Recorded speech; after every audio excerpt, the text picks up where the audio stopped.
Friends, आप सब कैसे हैं। आ चुकी है हमारी नेक्स्ट एंड फ्रेश वीडियो और इस वीडियो का नाम पढ़ने वाले हैं what is formal organisation and informal organisation and delegation of the authority.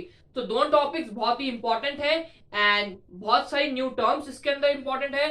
So make sure आप इस वीडियो को लास्ट तक देखें and please like share and subscribe. मैं लाता रहूंगा आपके लिए regular content and comment me कि आपको कौन से टॉपिक के ऊपर वीडियोस चाहिए and what's your problems.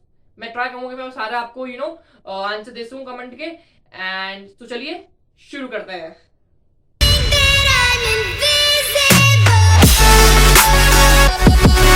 Friends, तो देखो आज हम बात करने वाले हैं, हमारा टॉपिक है वो है formal organisation and informal organisation. So देखो हमें नाम से चल रहा है कि फॉर्मल और इनफॉर्मल ऑर्गेनाइजेशन का मतलब क्या है। फॉर्मल ऐसी ऑर्गेनाइजेशन जिसके अंदर हम एक सिस्टमेटिक वे के अंदर काम करें, ठीक है, जिसके अंदर हम एक सिस्टमेटिक लैंग्वेज का इस्तेमाल करें जो कि रिलेटेड हमारा वर्क होगा, ठीक है, एफिशिएंट यूज होगा। फॉर्मल मतलब कि फॉर्मल वो जिसके अंदर हम रिस्पेक्ट करते हैं और एक आपके सिर्फ आपके काम के रिलेटेड, आप जो काम कर रहे हो उससे रिलेटेड वर्क होता है, ठीक है। और इनफॉर्मल वो होता है जो हम फ्रेंड के साथ बात करते हैं, जो हम रिलैक्सेशन के लिए बात करते हैं, ठीक है, जो हम साइकोलॉजिकल नीड्स के लिए बात करते हैं।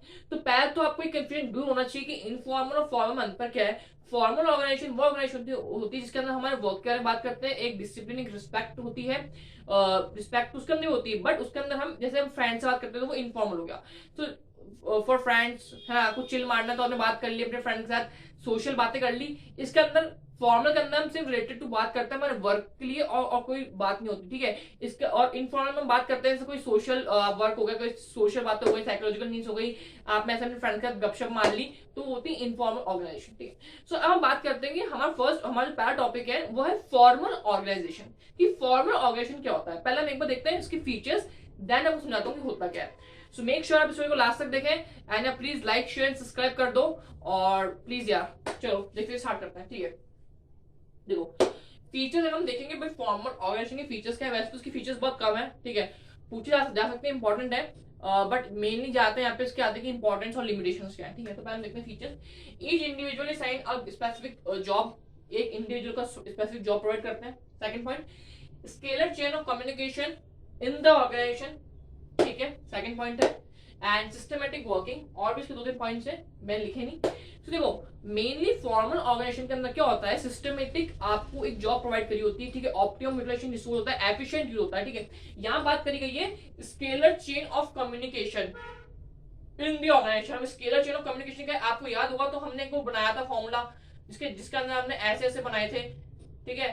फिर हमने बनाया था कि भाई ये यूं जाता है, ये यूं जाता है, ठीक है। हमने एक स्ट्रक्चर प्रोवाइड करा था कि जिसके अंदर स्केलर चेन के अंदर क्या है कि जैसे फॉर एग्जांपल अगर आपको टॉप लेवल मैन से बात करनी है तो आप डायरेक्ट टॉप लेवल मैन से बात नहीं कर सकते। पहले आपको जो अपना जैसे मान लीजिए तीन पोस्ट, मान लीजिए आप हैं, ठीक है, आपके ऊपर सीनियर है, उसके अंदर उसके ऊपर एक और सुपीरियर और उसके ऊपर आपका बॉस है, ठीक है, मान लीजिए ये तीन है। तो आप डायरेक्ट अपने बॉस से बात नहीं कर सकते, पहले आपको अपने सुपीरियर से बात करनी पड़ेगी, ठीक है। फिर वो जो सुपीरियर होगा वो अपने सीनियर से बात करेगा, फिर वो जो सीनियर होगा वो अपने बॉस से बात करेगा। तो इसे हम कहते हैं स्केलर चेन। स्केलर चेन में डायरेक्ट ऐसे नहीं कि बॉस से बात कर सकते हैं, हाँ वो पोजीशन बहुत ही अलग है कि आपको बहुत ही ज्यादा इमरजेंसी है, ठीक है, बहुत ज्यादा आपको बहुत ज्यादा इमरजेंसी तो फिर तो आप डायरेक्ट अपने बॉस से बात कर सकते हैं, ठीक है। बट वो चीज बहुत ज्यादा है, बट अगर आपको इमरजेंसी नहीं है, ठीक है, तो फिर आप स्केलर चेन को वो करते हैं। हमने ये मैंने इसके ऊपर वीडियो बना रखी है, आप जाके देखिए, मेक श्योर करके आप वीडियो को देखें। सो माय डियर फ्रेंड, देखो फॉर्मल ऑर्गेनाइजेशन सिंपल से ये ऑर्गेनाइजेशन जिसके अंदर हम हमारे रिलेटेड टू वर्क बात करते हैं, ठीक है, हम फालतू की बात नहीं करते, हम कोई और कोई दूसरी बात नहीं करते, हम सिर्फ हमारा जो वर्क होता है हम उसके बात करते हैं कि हम कैसे एफिशिएंट वर्क लेके आ सकें, ठीक है। Systematic manner of work progress चलता है, ठीक है, सिस्टमेटिक वर्किंग होती है, आपको एक स्पेसिफिक जॉब प्रोवाइड कर जाती है, आपको उसके रिलेटेड काम करना पड़ता है, ओनली ऑफिस रिलेटेड वर्क होता है फॉर्मल ऑर्गेनाइजेशन का, ठीक है। कम्युनिकेशन आप करते हैं तो एक वो ना मिसमैच, जैसे हम क्या बात करते हैं, मिसमैच कम्युनिकेशन नहीं होनी चाहिए बिल्कुल भी, ठीक है। काम जो टाइम पे कंप्लीट होना चाहिए, ठीक है, कोई फालतू के ह्यूमर्स नहीं होने चाहिए, ओनली रिलेटेड टू वर्क होना चाहिए आपका, ठीक है। आप अपने वर्क को बिल्कुल ही ध्यान से अपना वर्क करिए, कोई हंसी मजाक कुछ नहीं, मतलब फॉर्मल मतलब कि जो आप ऑफिस में बात करते हैं उसे कहते हैं फॉर्मल, जो कि मीटिंग्स में एक सिस्टमेटिक वे होता है, ठीक है। इनफॉर्मल तो बिल्कुल अलग है, वो हम अभी बात करेंगे, हम बात कर रहे हैं फॉर्मल की। तो फॉर्मल का सिंपल सा मतलब यही है कि सिस्टमेटिक वे ऑफ कम्युनिकेशन है आप, ठीक है, आप आपने एफिशिएंट यूज कर रहा है, आपको सिस्टमेटिक वर्क प्रोवाइड करेगा ये, ठीक है। आप फालतू के ह्यूमर्स नहीं, कोई बात मिसमैच नहीं हो रही, कोई मिसयूज नहीं हो रहा रिसोर्सेज का। आप जैसे कंपनी में इनफॉर्मल काम कर रहे हैं, मान के चलिए कि आप एक मीटिंग के अंदर है, ठीक है, तो मीटिंग के अंदर जो जो हरकतें करेंगे या मीटिंग के अंदर आप जो कुछ भी कर रहे हैं वो सब फॉर्मल ऑर्गेनाइजेशन है। मीटिंग खत्म हुई, मीटिंग खत्म होने के बाद आप चले गए कैंटीन एरिया में या कैफेटेरिया में चले गए, वहां आपने कोई बात करी अपने फ्रेंड से, ठीक है, वो हो गया आपका इन्फॉर्मल ऑर्गेनाइजेशन। जैसे स्कूल के अंदर मान लीजिए, स्कूल के अंदर मान लीजिए कि आप अपनी क्लास में बैठे हैं या स्कूल के अंदर आप मान लीजिए आप 5-6 लोग किसी प्रोजेक्ट पे काम कर रहे हैं, ठीक है, और आपके साथ आपका सीनियर है या आपकी मैम खड़ी है, तो वहां पे आप जो कुछ भी बात करेंगे रिलेटेड टू प्रोजेक्ट, हमें इस प्रोजेक्ट कैसे बनाना है, हमें इस प्रोजेक्ट को कैसे गाइड करना है, कितने लोग चलेंगे, हमें क्या क्या हमें एफिशिएंट करना है, कब तक हमें इस प्रोजेक्ट को कंप्लीट करना है, कि हम किसकी गाइडेंस लेंगे, तो वो जो बातें सारी हो रही है वो फॉर्मल हो रही है, ठीक है। बट मान लीजिए इंटरवल हुआ या आपकी छुट्टी हुई आपकी, आप बाहर आ गए, ठीक है, बाहर गए आप एक शॉप पे खड़े हैं, वहां पे चिल कर रहे हैं, मस्ती मार रहे हैं, तो वो होता है आपका इनफॉर्मल ऑर्गेनाइजेशन। इनफॉर्मल मतलब कि जो कि रिलेटेड आपको काम नहीं, वो आप सबको साइकोलॉजिकल नीड्स फिल कर रहे हैं, ठीक है, फॉर सोशल लाइफ फिल कर रहे हैं। बट फॉर्मल ऑर्गेनाइजेशन पर्टिकुलरली होती है जो सिस्टमेटिक वे के अंदर अपने ऑर्गेनाइजेशन में काम करते हैं, आप अपना टाइम इन्वेस्ट करते हैं, एफिशिएंट यूज करता है, सिस्टमेटिक जॉब प्रोवाइड करिए आप उसका यूज करते हैं, ठीक है, कोई भी मिस यूज नहीं करते अपने रिसोर्स का, और अपने सिस्टमेटिक प्रोग्राम में अपनी जॉब पे पूरा फोकस करते हैं, ठीक है। वहां पे आप कोई भी आलतू फालतू बात नहीं कर सकते, कोई भी सोशल रिलेटेड बात नहीं कर सकते, जैसे हम कंपनी में करते हैं। फॉर एग्जाम्पल आज की कंपनी में बंदा गया, ठीक है, मान लीजिए कोई भी जन कंपनी में काम कर, तो जब तक वो कंपनी के अंदर काम कर रहा है, ठीक है, तो वही फॉर्मल ऑर्गेनाइजेशन बात, वही फॉर्मल ऑर्गेनाइजेशन है। बट वो कंपनी से अपने घर आ गया, यहाँ कहीं वो अपने पार्टी में चलेगा, तो वहां पर वो इनफॉर्मल तरीके से बात कर रहा है, तो यही सिंपल सा मीनिंग है। आई होप आपके समझ में आ गया होगा। सो अब हम बढ़ते हैं हमारे नेक्स्ट पॉइंट की तरफ। माय फ्रेंड्स, तो देखो अब हम देखते हैं कि इंपॉर्टेंस क्या है। देखो फॉर्मल ऑर्गेनाइजेशन आई होप आपके समझ में आ गया होगा। हमने सिर्फ ओनली रिलेटेड टू वर्क, हमें सिर्फ काम करना है ओनली रिलेटेड टू वर्क, हमने उसके लिए आई थी, ठीक है। उसका ना हमारा सोशल नीड्स, ना हमारी सोशल वैल्यूज आती है, ठीक है, ना उसके अंदर आपको पर्सनल मैटर आएगा, आपको सिर्फ काम करना है अपने वर्क से रिलेटेड, ठीक है। फॉर्मल ऑर्गेनाइजेशन, अब फॉर्मल ऑर्गेनाइजेशन जो बनाई गई थी उसका मेन रीजन ये था कि सिस्टमेटिक वर्क हो और हम हमारे जो ऑर्गेनाइजेशन अचीवमेंट्स उन्हें फुलफिल कर पाए, ठीक है। तो हम देखते हैं कि इंपॉर्टेंस क्या है फॉर्मल ऑर्गेनाइजेशन की। देखो फर्स्ट पॉइंट आता है systematic working. Definitely systematic working है, ठीक है। जब आप फॉर्मल ऑर्गेनाइजेशन में ओनली अपना काम से काम करेंगे, जो आपको काम मिला उसको काम करेंगे, जो आपको गोल मिला उसे आप अचीव करेंगे, उस पर डेली काम करेंगे, उस पर डेली रिपोर्ट्स बनाएंगे, उसको डेली अप टू डेट करेंगे, तो सिस्टमेटिक वर्क ऑफ ऑर्गेनाइजेशन तो होता ही है, ठीक है। बहुत सिंपल है, बस आपको क्या करना है, आपको बस ये इनको पढ़ना, उनके एकदम मीनिंग जानने हैं, फिर तो आप खुद ही लिख लोगे अपना, ठीक है। देन सेकंड आता है अचीवमेंट ऑफ ऑब्जेक्टिव। डेफिनेटली आपको जो ऑब्जेक्टिव है उस पर आप काम करते हो, ठीक है। आज तो कोई काम नहीं होता, आपको जो ऑब्जेक्टिव अचीव करना है आप उस पर काम करते हैं, ठीक है। No overlapping of work, because मैंने पहले बताया था कि डिफरेंट डिफरेंट डिपार्टमेंट होते हैं, ठीक है। काम जो होता है वो डिवाइड होता है, सबको पता होता है कि मुझे ये काम करना है, मुझे ये काम करना है, मुझे ये काम करना है, ठीक है। प्लानिंग हो चुकी है, आपने कुछ ऑर्गेनाइज कर रखा है, सबको पता है कि भाई हमें ये डिपार्टमेंट है, इनमें ऐसे काम करना है, तो ओवरलैपिंग बिल्कुल भी नहीं होती काम की, ठीक है। फोर्थ है कोऑर्डिनेशन। डेफिनेटली कोऑर्डिनेशन, डिपार्टमेंट के बीच में म्यूचुअल अंडरस्टैंडिंग होनी चाहिए। हमने कहा था हार्मोनी नॉट डिस्कार्ड, ठीक है। म्यूचुअल कोऑर्डिनेशन होना चाहिए, म्यूचुअल अंडरस्टैंडिंग होती है डिपार्टमेंट्स के बीच के अंदर, बिकॉज जब तक म्यूचुअल अंडरस्टैंडिंग नहीं होगी तो आपकी कंपनी ग्रो नहीं कर पाएगी। तो डेफिनेटली एक हेल्दी और हैप्पी एनवायरमेंट तो होना ही चाहिए ऑर्गेनाइजेशन में, उसकी ग्रोथ के लिए, उसके एक्सपेंशन के लिए, ठीक है। तो वो होता है इंपॉर्टेंस है ये कि भाई फॉर्मल ऑर्गेनाइजेशन की इंपॉर्टेंस क्या है। अगर आपकी कंपनी का ना फॉर्मली ऑर्गेनाइज सब चीजें हैं, ओनली काम हो रहा है आपके वर्क से रिलेटेड, आपके टारगेट अचीव हो रहा है, आपके ऑब्जेक्टिव में काम हो रहा है, सिस्टमेटिक वे में काम हो रहा है, आपके ऑर्गेनाइजेशन अचीवमेंट को आपके ऑर्गेनाइजेशन अचीवमेंट को अचीव करने के लिए काम हो रहा है, जिस तरह हम पढ़ रहे हैं, तो ये इसकी इंपॉर्टेंस है कि फॉर्मल ऑर्गेनाइजेशन अगर आप कंपनी में है तो इस तरीके से ये इंपॉर्टेंस है उसकी, कैसे आपको हेल्प कर सकता है आपके गोल को अचीव करने में, ठीक है। देन हमारा फिफ्थ पॉइंट आता है एम्फसाइज ऑन वर्क। सिर्फ काम रिलेटेड वर्क होता है, आपको कोई पर्सनल मैटर यहाँ पे अलाउड नहीं है, कोई सोशल नीड्स आपकी अलाउड नहीं है, मिस कम्युनिकेशन अलाउड नहीं है, कुछ भी आपको सिर्फ अपना काम करना है, अपने काम से रिलेटेड, ठीक है। जो कुछ भी बाकी है वो अपने घर जाके करिए, ठीक है। अब वो जो भी आपका अलग से मैटर है, आपका पर्सनल मैटर है, आपका सोशल मैटर है, कोई भी चीजें वो अपने घर जाके करिए। काम अगर आप करना है तो सिर्फ काम पे आपका फोकस होना चाहिए, ठीक है। और इसके अंदर एक वो आता है स्केलर चेन वाला, वो मैंने बता ही दिया कि स्केलर चेन से काम होता है, ठीक है। सिस्टमेटिक वे में काम होता है, ठीक है। देखो क्या होता है कि हर चीज का सिस्टमेटिक वे बना होता है, ठीक है। पहले ये पहले ये पहले ये पहले ये, ठीक है। अब फॉर एग्जाम्पल मान लीजिए आपको फॉर्म भरना है, तो ऐसा तो है नहीं कि आप जाके प्रिंसिपल बोलेंगे मैं फॉर्म दीजिए, नहीं, आप नहीं करते। पहले जाएंगे, पहले आप पूछेंगे भैया फॉर्म का मिल रहा है, फिर बताएगा भैया फॉर्म इसके पास मिल रहा है, फिर आपको पूछेंगे, फिर आप बोलेंगे भाई इन्हीं लोगों के इस पे साइन चाहिए, इतनी फोटोज लगेंगी, इतने इतने भरने हैं, इतने डॉक्यूमेंट्स रिक्वायर्ड होंगे, ठीक है, उसके बाद वाइस प्रिंसिपल के पास जाइए, ठीक है, या फिर एग्जामिनर के पास जाइए, उसके बाद प्रिंसिपल के पास जाइए। तो एक वे बना होता है, उस वे में फॉर्मली काम होता है ऑर्गेनाइजेशन के बीच में। क्योंकि अगर सिस्टमेटिक वे ना बना होता ऑर्गेनाइजेशन में तो हचपच हो जाती, ठीक है, और फिर ऑर्गेनाइजेशन अपना गोल कभी अचीव नहीं कर पाती, बिकॉज उनको पता ही नहीं होता कि हमें काम करना है। जब तक सिस्टमेटिक वे नहीं होगा, जब तक इंस्ट्रक्शन रिक्वायर्ड नहीं होंगे, जब तक लोग इस इंस्ट्रक्शन को फॉलो नहीं करेंगे, आप अपना गोल अचीव नहीं कर पाएंगे, ठीक है। बिकॉज प्लानिंग करने का ऑर्गेनाइजिंग बहुत इंपॉर्टेंट रोल प्ले करता है, ठीक है। सो आपको उसको एक सिस्टमेटिक पाथ बनाना पड़ेगा जिसको लोग फॉलो करें, जिसको आपके एम्प्लॉय फॉलो करें और उस गोल को अचीव करें, ठीक है। अगर लोग ऑफिस में आके भी अपने घर की बातें करने लगे या कोई सोशली मिलने जुलने लगे, ठीक है, तो वो काम से भटक जाएंगे, ठीक है। तो वो सब चीजें नहीं, इसलिए फॉर्मल ऑर्गेनाइजेशन बनाया जाता है। सो हम बिना टाइम वेस्ट कर बढ़ते हैं आगे और हम पढ़ते हैं limitations of formal organisation. Okay my friends, तो देखो अब हम देखते हैं कि डिसएडवांटेज क्या है फॉर्मल ऑर्गेनाइजेशन के। देखो पहला डिसएडवांटेज है डिले इन एक्शंस। अब डिले इन एक्शंस क्यों है? देखो हम स्केलर चेन को फॉलो करते हैं, ठीक है। मैंने जैसे आपको मैंने इसके पहले टॉक में जैसे बताया कि ना आप एकदम से कोई भी, जैसे आपको फॉर एग्जांपल आपको किसी बॉस, अपने बॉस से मिलना है या किसी भी हायर अथॉरिटी से मिलना है, तो आप डायरेक्ट नहीं मिल सकते। तो डिले इन एक्शन होता है। फॉर एग्जाम्पल मान लीजिए आप कोई अर्जेंट वर्क नहीं, फॉर एग्जाम्पल मान लीजिए आपके पास कोई डॉक्यूमेंट आया, ठीक है, तो आपने अपने अपने जो सीनियर उनको दिया, फिर उसने अपने सीनियर को दिया, फिर ऐसे करते करते वो 1 या 2 दिन बाद पहुंचा अपने बॉस के पास। तो डिले इन एक्शंस होता है, ये एक डिसएडवांटेज है। काम जो फटाफट नहीं होता। हाँ वो बात अलग है कि बहुत ही अर्जेंट काम है, बहुत ही अर्जेंट परसेंट, बिकॉज एक्सेप्शन बहुत ही इमरजेंसी वाला काम है 1-2%, तो फिर डायरेक्ट जा सकते हैं सीनियर के पास, जो अपने सीनियर सुपीरियर है। बाकी आपको एक स्केल चेन फॉलो करनी पड़ती है, बिकॉज जो सुपीरियर है वो भी बिजी, मतलब वो भी उनका भी काम होता है, ठीक है, वो फ्री तो है नहीं, तो वो बिजी होते हैं, तो वो आउटलुक करते हैं और फिर बाद में आपको उसका डिसीजन मिलता है। डिले इन एक्शंस होता है, ठीक है। सेकंड बात है इग्नोर सोशल नीड्स। जैसे मैंने बताया कि सोशल नीड्स बिल्कुल इग्नोर होती है, बिकॉज आपको अपना काम करना है ओनली रिलेटेड टू वर्क। फालतू की बातें नहीं करनी चाहिए, अपने काम से मतलब होना चाहिए कि मैं काम कर रहा हूँ, सिस्टमेटिक वे में काम हो रहा है, रिपोर्ट्स बन रही है, अप टू डेट काम करना है, रिपोर्टिंग करनी है, ये काम, ठीक है। Then my dear friends, third में आता है emphasise on work, only related to work. सिर्फ काम अपना वर्क से रिलेटेड होता है, ठीक है। आपको अपना जो काम दे रखा है बस आपको वही काम करना है। सोशल नीड्स और पर्सनल मैटर्स आप यहाँ पे यूज नहीं कर सकते, बिकॉज वर्क इंपॉर्टेंट है।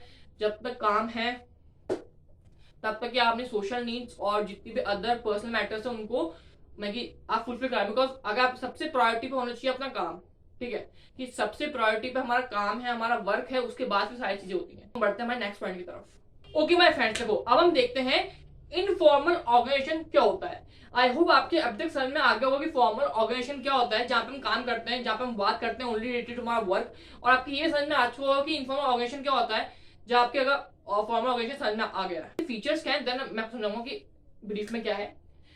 फर्स्ट है features of informal organisation, created automatically. बिल्कुल डेफिनेटली देखो इनफॉर्मल फीचर्स की हम बात करें तो इनफॉर्मल ऑर्गेनाइजेशन अपना क्रिएट होता है, ठीक है। देखो फॉर्मल ऑर्गेनाइजेशन तो होता है कि आपको कंपनी जबरदस्ती क्रिएट करवाती है, बिकॉज उनको आपसे काम चाहिए होता है, ठीक है। आप अपना काम कर सको, आप अपना पूरा फोकस काम पे दे सको, आप जो अचीवमेंट, जो अपनी कंपनी है वो अपने टारगेट अचीव कर सके, अपने गोल अचीव कर सके, ठीक है। जो उनकी प्लानिंग है, उनकी जो ऑर्गेनाइजिंग है, वो अपने एक तरीके से अपने जो गोल है उसको अचीव कर ले, ठीक है।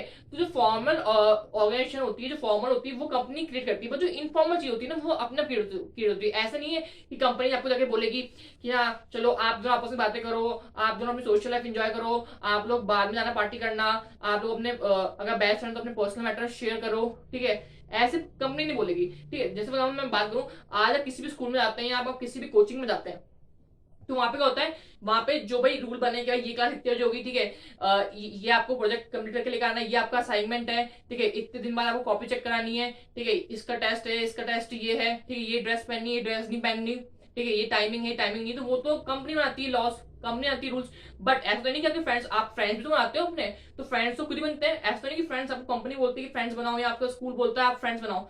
फ्रेंड्स हम खुद ही बनाते हैं, बातें हम खुद ही बनाते हैं, बातें हम खुद ही शेयर करते हैं, ठीक है। तो इनफॉर्मल ऑर्गेनाइजेशन जो होती है खुद बनती है। देन हम बात करें सेकंड चीज की, तो यहाँ पे साइकोलॉजिकल सेटिस्फेक्शन, बिल्कुल साइकोलॉजिकल सेटिस्फेक्शन में बात करते हैं, हम आपस में बात शेयर करते हैं, ठीक है। थर्ड आ गया does not follow fix path. इसमें कोई फिक्स पाथ नहीं होता। ऐसा नहीं कि मान लीजिए आपने किसी एक जन से बात करी तो आपको हर रोज इससे बात करनी है, या आप इसके अलावा अपने कोई और दोस्त ना सकते, तो ऐसा नहीं, कोई फिक्स पाथ नहीं है। फॉर इंजॉयमेंट के लिए आप किसी से बातें करते हैं, अपने बेस्ट फ्रेंड्स बनाते हैं, उनसे कुछ शेयर करते हैं, कोई फिक्स पाथ नहीं है, ठीक है। एंड फोर्थ चीज आ गया कम्युनिकेट विद एनीवन। आप किसी के साथ बात कर सकते हैं, किसी के साथ भी बात कर सकते हैं। इसमें एक पॉइंट और है कि जो इनफॉर्मल ऑर्गेनाइजेशन, सॉरी, जो इनफॉर्मल ऑर्गेनाइजेशन होती है वो डिपेंड्स करती है फॉर्मल ऑर्गेनाइजेशन के ऊपर, जैसे मैंने पहले बताया। ठीक है भाई, अगर आपकी फॉर्मल ऑर्गेनाइजेशन, अगर आप किसी स्कूल में पढ़ने जा रहे हैं, ठीक है, तो तब तक आप अपने दोस्तों से बात कर सकते हैं उस स्कूल के, उनका एंजॉय कर सकते हैं, सोशल लाइफ एंजॉय करते हैं, उनका पार्टी कर सकते हैं। जब आप उस स्कूल से ट्रांसफर किसी और स्कूल में चले गए या आप उस स्कूल से निकाल दिए गए, तो फिर तो आप नहीं कर सकते ना सारी चीजें। तो फॉर्मल ऑर्गेनाइजेशन के ऊपर डिपेंड होता है आपका informal organisation. So I hope आपके सब समझ में आ गए होंगे। देन अब हम चलते हैं हमारे नेक्स्ट टॉपिक की तरफ। ओके माय फ्रेंड्स, अब हम देखते हैं कि जो इनफॉर्मल ऑर्गेनाइजेशन है उसकी इंपॉर्टेंस क्या है, क्यों इनफॉर्मल ऑर्गेनाइजेशन इंपॉर्टेंट है। बेसिक से वही सारी चीजें हैं कि भाई fast communication, definitely fast communication होगा। जैसे हमने देखा था कि फॉर्मल ऑर्गेनाइजेशन के अंदर अगर हमें एक बात किसी जने को पहुंचानी है तो उसके लिए हमें स्केलर चेन फॉलो करनी होती है, जिसमें हमें टाइम लगता है। ठीक है, बट इनफॉर्मल ऑर्गेनाइजेशन में ऐसा नहीं, बिकॉज इनफॉर्मल ऑर्गेनाइजेशन में आपकी सोशल लाइफ होती है, आपकी फ्रेंड्स होते हैं, तो आप किसी भी बात कोई भी अपने फ्रेंड्स से शेयर कर सकते हैं। ठीक है, उसमें तो कोई झंझटवाली नहीं आती, उसमें ऐसा नहीं कि आपको स्केल चेन फॉलो करनी पड़ेगी। ठीक है, देन सेकंड इसमें आती है फुलफिल सोशल नीड्स। डेफिनेटली आप सोशल नीड्स में फुलफिल कर पाते हैं। थर्ड आती है करेक्ट फीडबैक।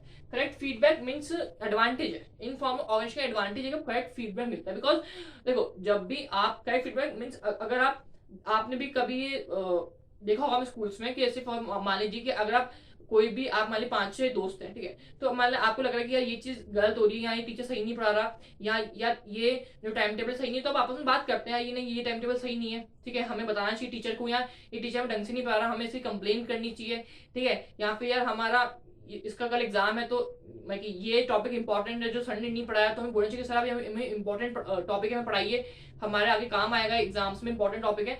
तो वो चीजें करेक्ट फीडबैक मिलता है फॉर्मल ऑर्गेनाइजेशन का। जो फॉर्मल ऑर्गेनाइजेशन होती है ना, उसको करेक्ट फीडबैक मिलता है कि सर ये पॉलिसी ठीक नहीं है, इसमें हमें नुकसान हो सकता है, ऐसा ये पॉलिसी ऐसी कि इसमें हमें प्रॉफिट के हमें लॉस होगा, तो हमें इस तरह नहीं करना चाहिए, ना हमें इस तरह करना चाहिए। तो आपस में जब, क्योंकि हम वहाँ पे खुले तरीके से, हम दिल से खुल के बात करते हैं, हमें कोई शर्म नहीं होती, बिकॉज हमारा इनफॉर्मल ऑर्गेनाइजेशन हमारे दोस्तों से बात कर रहे हैं, सोशल नीड्स और सोशल कहीं भाई बाहर मिले तो बात कर लिया, आपस में बात कर रहे हैं, तो उसमें कोई घबराहट नहीं, तो हम आराम से डिस्कस कर सकते हैं, तो उससे मिलता है अच्छा फीडबैक। उससे हमें फर्क पड़ता है कि हमारे एम्प्लॉय का सोच रहे हैं, हमारे एम्प्लॉय के बारे में क्या है, इस पॉलिसी सेटिंग या जो प्रोजेक्ट पे काम कर रहे हैं इसमें हम कैसे इंप्रूव कर सकते हैं, तो वो सब। Okay friends, so I hope आपको दिख रहा होगा एक्चुअल में क्या है कि वो ब्लैक पेन थोड़ा चल नहीं रहा, तो मैं कोशिश कर रहा हूँ कि उससे लिखूं, बट आई होप आपको दिख रहा होगा। ठीक है, और अगर नहीं दिखाता प्लीज थोड़ा एडजस्ट कर लेना। ओके, तो देखो अब हम बात करना चाहते हैं कि डिसएडवांटेजेस क्या होते हैं इनफॉर्मल ऑर्गेनाइजेशन के। डिसएडवांटेजेस क्या है, पहला स्प्रेड रूमर्स। बिल्कुल एक सर्वे में ऐसा पाया गया है कि 70 to 60% रूमर्स हो जाते हैं इनफॉर्मल ऑर्गेनाइजेशन में, बात कहीं कहीं पहुंच जाती है। ठीक है, जैसे मैं आपको एक एग्जांपल दूं, आपने एक वीडियो देखी होगी, बहुत ट्रेंड में थी वीडियो, कि लाइन के अंदर 30-25 लोग खड़े होते हैं। ठीक है, फिर वो एक जने को, जो फर्स्ट बंदा होता है वो उसको शब्द बोलता है, उसे एक सेंटेंस बोलता है। ठीक है, फिर वो ऐसे करते करते करते करते करते 25-30 लोग तक वो लगाते जाते, लास्ट में वो सेंटेंस कुछ और ही पहुंच जाता है। ठीक है, तो उस टाइप का मैंने आपको एग्जांपल दिए। रूमर्स बहुत सारे फैल जाते हैं, आपने देखा होगा आपकी जहाँ पे ऑर्गेनाइजेशन में काम करते हैं स्कूल में, बहुत बार अफवाह फैल जाती है, गलत अफवाह फैल जाती है। ठीक है, मेरे साथ तो बहुत बार ऐसा हुआ है। ठीक है, तो रूमर्स फैल जाते हैं कि भाई वो चीज हकीकत में होती ही नहीं है, बट ठीक है, कहीं ना कहीं वो रूमर्स हो जाते हैं। यहाँ पे चाहिए नो सिस्टमेटिक वर्किंग, कुछ सिस्टमेटिक वर्किंग नहीं होती। फॉर्मल में सिस्टमेटिक वर्किंग होती है, बिकॉज वहाँ पे अपना काम से काम करते हैं, यहाँ सिस्टमेटिक वर्किंग नहीं होती है। थर्ड पर आता है may bring some negative results. Definitely भाई देखो, फॉर एग्जांपल अगर आपने कोई पॉलिसीज में चेंजेस कराए हैं, इंप्लीमेंट कोई भी आपने पॉलिसी में चेंज कराई, आपको लगा कि यार ये पॉलिसी यार ये जो चीज है गलत है, तो आपने उसमें चेंजेस कराए। ठीक है, बट बाद में उसको इम्प्लीमेंट करने में जो आपकी ऑर्गेनाइजेशन है उसमें बहुत डिफिकल्टी होती है, उसका रिजल्ट अगर नेगेटिव आ जाता है, तो ये बहुत एडवांटेज है कि कई बार रिजल्ट नेगेटिव भी आते हैं। देन फोर्थ पॉइंट है emphasis on individual interest. Definitely यहाँ पे वहां पे ऐसा emphasis on work, only work important था, बट यहाँ पे आप इंडिविजुअल इंटरेस्ट के बारे में बात करते हैं, सोशल लाइफ के बारे में बात करते हैं, एंड एंजॉय करते हैं, और पर्सनल बातें यहाँ पे ज्यादा होती है। सो आई होप फॉर्मल ऑर्गेनाइजेशन क्या होती है, इनफॉर्मल ऑर्गेनाइजेशन क्या होती है, डिस्क्रिप्शन में मिल जाएंगे। सो आप वहां जाके नोट्स एक बार देख लीजिए, बिकॉज इसके अंदर ये तो आते ही, बट साथ साथ में इंपॉर्टेंस डिफरेंसेस आ सकते हैं कि भाई इसमें क्या डिफरेंस है, इसमें क्या डिफरेंस है। ठीक है, सो वो सब आपको एक इंपॉर्टेंट फैक्टर पड़ा होता है। ठीक है, और जब भी आप एक अच्छे तरीके से आंसर लिख के आते हैं, जब आप डिफरेंस आंसर लिख के आते हैं, तो बहुत उसका एक इम्पैक्ट ही अलग पड़ता है। ठीक है, एंड हमेशा की तरह यार इस बार भी please like, share and subscribe, and don't forget to press the bell icon for the latest notification. और हंसते रहिए, मुस्कुराते रहिए, पढ़ते रहिए, एंड प्लीज लाइक कर दो, शेयर कर दो, सब्सक्राइब कर दो प्लीज। एंड आपको कंटेंट रियली पसंद आ रहा है तो, and thank you for watching this video. And खुश रहो, आबाद रहो, and good night, good evening, good morning जब भी इस वीडियो को देख रहे हैं। Thank you. This is Rudan Saraswat this side.